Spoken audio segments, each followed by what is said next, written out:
Courtney, on to the here and the now. Guys got back to work today, practice. Tevin Jenkins, from what we understand, did not practice, and now Tyreek Stevenson was limited. What can you tell us? Yeah, so we didn't see Tevin out there at practice today. They had a walkthrough yesterday, so originally the plan was going to be first, second, and third down on Wednesday, but they changed the practice to a walkthrough. So a more condensed version of all three of those things today. And when they did the estimation yesterday, Tevin was estimated as limited. So probably not a great sign that he was a true DNP today. I would keep an eye on that one for tomorrow, because that could very well mean they go back to the plan that they had last week. That's keeping Matt Pryor at right guard and bringing Bill Murray in for an extended look. You heard Shane Waldron talk about it today, all the combinations that they've gone through and why that one worked to their satisfaction. That could be one that we end up seeing, which is another iteration for Caleb Williams to work from behind. But I really do feel like the way that Ryan Poles talked about how this offensive line has created more depth in the pocket and allowed Caleb to operate more efficiently from the pocket, feels like they've been able to mitigate some of these issues that they've had with injuries, whether injuries are just straight up bad play, whether it was benching Nate Davis in favor of Matt Pryor, Tevin going down now twice in 2 weeks. They've gotten around it to a point where it hasn't been some sort of catastrophic issue. So if he can't go tomorrow, I don't think it's necessarily code red. It would be different if it's a tackle, because we know how their edges like to line up in Jacksonville, and they've got a lot of talent on the outside, but I think they should be okay on the interior. Do you believe that the Bears offense and Caleb Williams specifically have turned the corner, or do you believe that was one good game and that this could ebb and flow game to game? I think it was 2 good games against not such great opponents, but you have to factor in the operation was clean, and especially last week when they don't have the pre-snap penalties and are not in second and long, 3rd and 15, and all these insane down and distances that they put themselves in by just doing stupid things that they know better from. And to see them distribute the ball, I mean, you've heard Matt Eberflus talk about that being the goal. Caleb playing point guard is what they keep referring that to.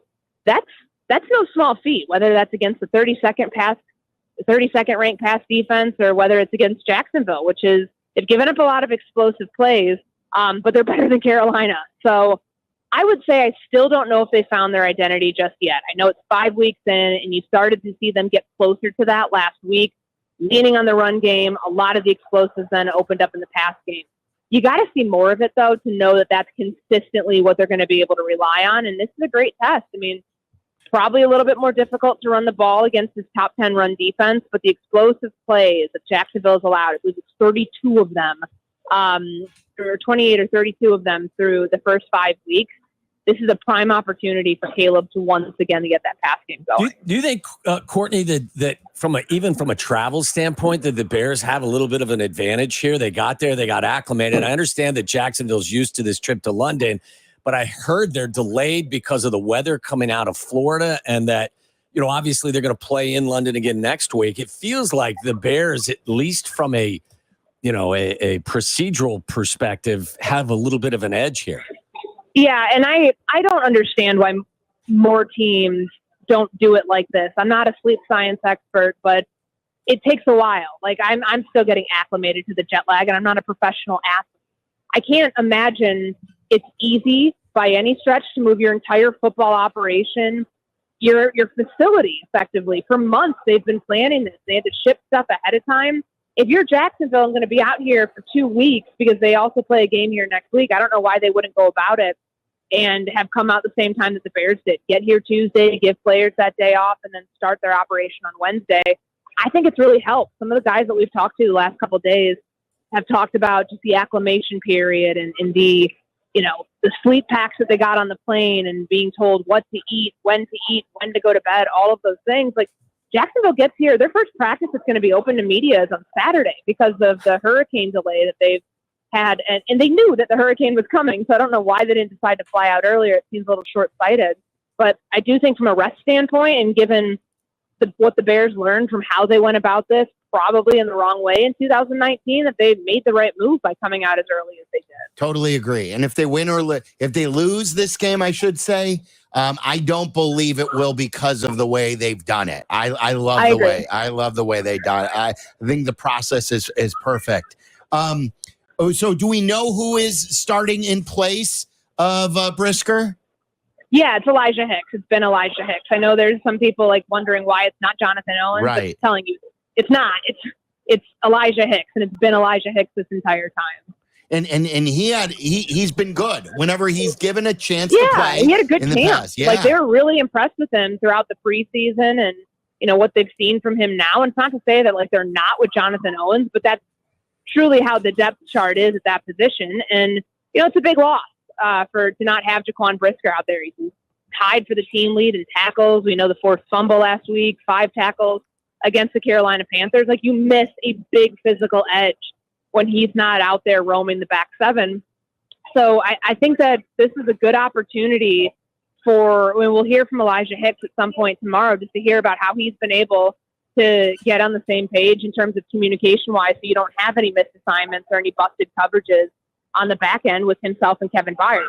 Good that Byard has been able to, from the moment he got here, pick up the responsibilities on the back end of the defense as well as he has, and being able to communicate that to everybody else. And Elijah's been in this system for 3 years now. They drafted him in the 7th round in 2022. He knows the defense, and I think they're in a good, like a much more favorable spot with him back there than having to turn it over to someone who doesn't know the defense necessarily as well. Courtney, have you been able to find time to enjoy yourself in London? We're actually at Wembley right now, so it's not a friendly. Carmen and Yurko were telling me, or it counts for something. It's England and Greece. I'm not a soccer person, don't understand it, hate things that end in ties, don't understand stoppage time, and it seems that they're faking a lot of injuries out there. But it is cool, 80,000 people here. I learned something, though. You can't bring beer into the stadium. I don't know if somebody just scored, if you guys can hear that crowd behind me.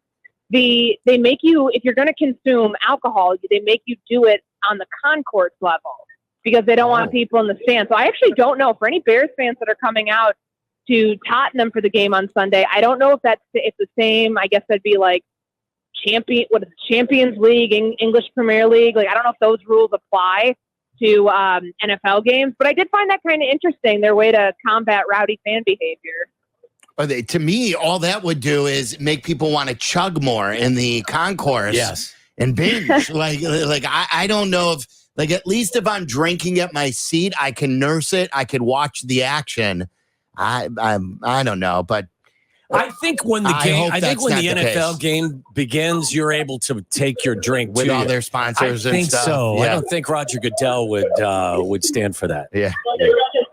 Yeah, I can't imagine that flying with an American sport, period. But it's it is interesting just watching how packed it is for a Thursday night over here. I don't know what this game counts for. It counts for something in some tournament because that's how it works in between World Cups. They have to give these teams something to do. But there are a lot of people here and some very, very passionate Greece fans that were sitting around us. And I was told that they weren't supposed to be intersections.